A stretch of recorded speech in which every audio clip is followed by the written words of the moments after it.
Hello my dear friends, আসসালামু আলাইকুম। Medicine and health info চ্যানেলে আপনাদেরকে স্বাগতম। আশা করি আল্লাহর রহমতে আপনারা সবাই ভালো আছেন।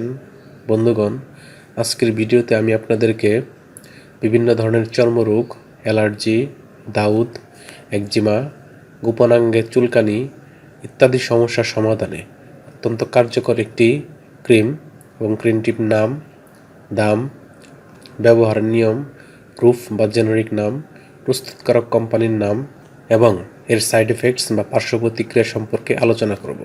তবে ভিডিওটি শুরু করার আগে আপনাদের প্রতি আমার অনুরোধ, আপনি যদি আমার চ্যানেলে নতুন হয়ে থাকেন তাহলে অবশ্যই চ্যানেলটি সাবস্ক্রাইব করে লাইক, কমেন্টস এবং শেয়ার করবেন। বন্ধুগণ, আমরা বিভিন্ন সময়ে বিভিন্ন ধরনের চর্মরোগে, অ্যালার্জি, দাউদ, একজিমা, গোপনাঙ্গে চুলকানি ইত্যাদি সমস্যায় প্রচুর কষ্ট পেয়ে থাকি। এইসব সমস্যার সমাধানে আমরা বিভিন্ন সময় বিভিন্ন ধরনের ক্রিম বা লোশন ব্যবহার করে থাকি। তবে এই সকল সমস্যার সমাধানে বেশিরভাগ ডাক্তারগণ যে ক্রিমটির কথা বলে থাকেন তার নাম হলো এক্সিনিল ক্রিম।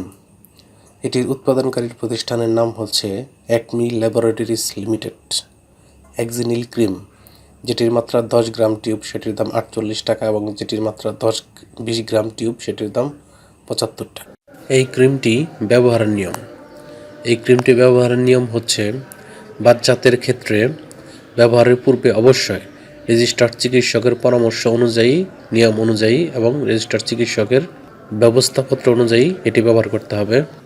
অন্যদিকে প্রাপ্তবয়স্কদের ক্ষেত্রে আক্রান্ত স্থানে অল্প পরিমাণে দিনে 2 বার, বিশেষ করে সকালে 1 বার এবং সন্ধ্যায় 1 বার ব্যবহার করা উচিত বা ব্যবহার করা যেতে পারে।